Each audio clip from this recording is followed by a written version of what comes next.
നമസ്കാരം. നമ്മൾ ആൽഫബറ്റിക് സീരീസുമായി ബന്ധപ്പെടുത്തി ഒന്നാമത്തെ ഒരു വീഡിയോ നേരത്തെ ചെയ്തതായിരുന്നു. രണ്ടാമത്തെ വീഡിയോയുമായി ബന്ധപ്പെട്ട കാര്യങ്ങളാണ് നമുക്കിവിടെ സംസാരിക്കാനുള്ളത്.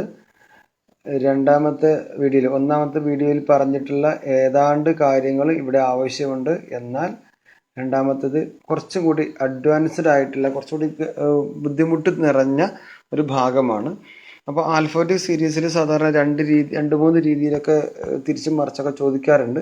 അപ്പോൾ ഒന്ന് സൂക്ഷിച്ചാൽ മതി. നമുക്ക് രണ്ടാമത്തെ ഭാഗത്തിലേക്ക് കിടക്കാം. അതിനു മുമ്പ് വീണ്ടും ഞാൻ ഓർമ്മിപ്പിക്കുന്നു, A മുതൽ Z വരെ 1 മുതൽ 26 വരെ എഴുതിയ ഈ ബോക്സ് നമ്മുടെ കയ്യിൽ ഉണ്ടാകുന്നത് നല്ലതാണ്. ഇത് വേണം നിർബന്ധമായിട്ട് പറയല്ല, ഉള്ളതും നല്ലതാണ്. ഒരുപാട് കാര്യങ്ങൾ നമുക്ക് നോക്കി പെട്ടെന്ന് കണ്ടെത്താൻ പറ്റും. ഓക്കെ, നമ്മൾ ആൽഫബറ്റിക് സീരീസ് ഡയറക്റ്റ് എൻട്രി ചെയ്യുന്നു. 4 ലെറ്റേഴ്സാണ് ഒരു കൂട്ടത്തിൽ വന്നിട്ടുള്ളത്. ഒരു കൂട്ടത്തിൽ 4 ലെറ്റേഴ്സാണ് വന്നിട്ടുള്ളത്. ഇവിടെ 2 രീതിയിൽ ചിന്തിക്കണം.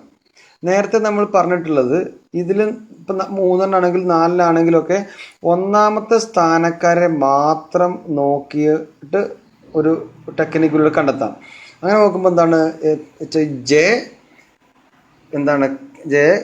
KLM NOP QRS TUV WXY ZAB CDE എന്ന് ഒക്കെ അപ്പോൾ നമുക്ക് അങ്ങനെ ആൻസർ കണ്ടെത്താൻ പറ്റും.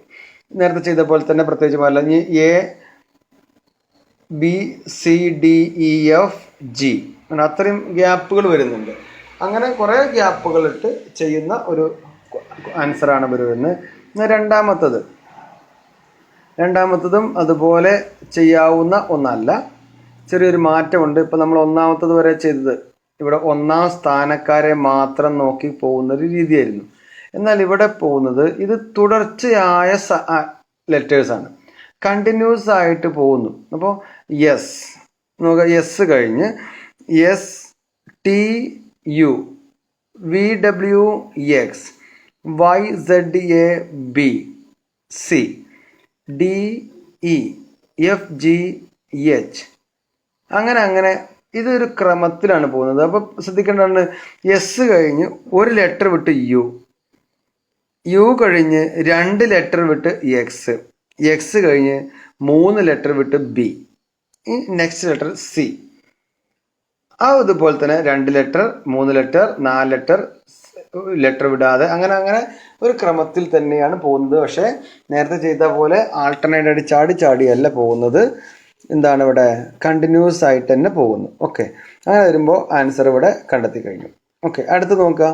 ഏതാണ്ട് അതുപോലെ തന്നെയാണ്, പ്രത്യേകിച്ച് വലിയൊരു മാറ്റമൊന്നുമില്ല. എക്സ് കഴിഞ്ഞ് പുറകോട്ടാണെന്ന് മാത്രം. WVU TSRQP. അപ്പോൾ ഇവിടെ 2 ലെറ്റർ വിട്ടു, ഇവിടെ 4 ലെറ്റർ വിട്ടു. P കഴിഞ്ഞ് 3 ലെറ്റർ വിട്ട് L കഴിഞ്ഞ് 1 ലെറ്റർ വിട്ട് J. അപ്പോൾ ഇവിടെ ഒന്നാമത്തിൽ ഉപയോഗിച്ച അതേ മാനദണ്ഡങ്ങൾ തന്നെ തുടർച്ചയായിട്ട് അങ്ങനെ പോകുന്നു. തുടർച്ചയായിട്ട് നേരത്തെ ആദ്യം പറഞ്ഞ പോലെ ഈ 1ാം സ്ഥാനക്കാർ മാത്രമായി നോക്കാതെ XUPL എന്ത് അടിസ്ഥാനത്തിലാണോ ആ ക്രമം, അതേ ക്രമം തന്നെ തുടർച്ചയായ നമ്പറായി ലെറ്റേഴ്സായ JGBX അങ്ങനെ പോകുന്നു. അപ്പോൾ നമുക്ക് ആൻസർ കിട്ടുന്നു. ഓക്കെ, ഇനി ഇത് മറ്റൊരു രീതിയാണ്. ഈ ആൽഫബറ്റിക് സീരീസ് തന്നെ വരുന്ന വേറൊരു രീതി, ഇങ്ങനെ നമ്പർ ഉപയോഗിച്ച് ശരിക്കും ഒരു കോഡിങ് രീതിയാണത്. അതായത് ഇവിടെ ശ്രദ്ധിച്ചിട്ടുള്ളത് ഈ എമ്മും എല്ലും എത്രാമത്തെ ലെറ്റർ ആണെന്ന് കണ്ടെത്തണം. എം എന്ന് പറയുന്നത് 13 ആണ്, എൽ എന്ന് പറഞ്ഞാൽ 12 ആണ്. അപ്പം 13 12 കൂട്ടിയ 25 സെൻറ്ററിൽ വരുന്നു. എന്ന് വെച്ചാൽ 2 ലെറ്റർ ഇട്ടു, ആ 2 ലെറ്ററിൻ്റെ നമ്പർ ആഡ് ചെയ്ത് സെൻറ്ററിൽ എഴുതി. ഇനി അതുപോലെ തന്നെ എല്ലാതും അങ്ങനെ പോകുന്നത്. 6ഉം Q. 6 എന്ന് പറയുന്നത് 18 ആണ്, Q എന്ന് പറഞ്ഞാൽ 17 ആണ്. അപ്പം 17 18 ആഡ് ചെയ്താൽ ഇത് കിട്ടി. ഇങ്ങനെ പോയിട്ടാണ് എല്ലാം കിട്ടുന്നത്. എന്നാൽ ഇവിടെ പ്രത്യേകത, എം കിട്ടിയാൽ എമ്മിന് തൊട്ട് പുറകിലുള്ള ലെറ്റർ ആണ് L. 6 കിട്ടിയാൽ 6 തൊട്ട് പുറകിലുള്ള ലെറ്റർ ആണ് Q. അങ്ങനെ ഒരു ക്രമത്തിലുണ്ട്. അപ്പം അങ്ങനെയാണെങ്കിൽ എങ്ങനെയാണ് എമ്മും എല്ലും Q ഒക്കെ വരുന്നത് നോക്കാം. എം കഴിഞ്ഞു NOPQR STUVW X Y Z A B C D E F G. അപ്പോൾ ഇവിടെ ബി ആണ് വരേണ്ടത്. അപ്പോൾ ബി ഉണ്ടോ, ബി വന്നു.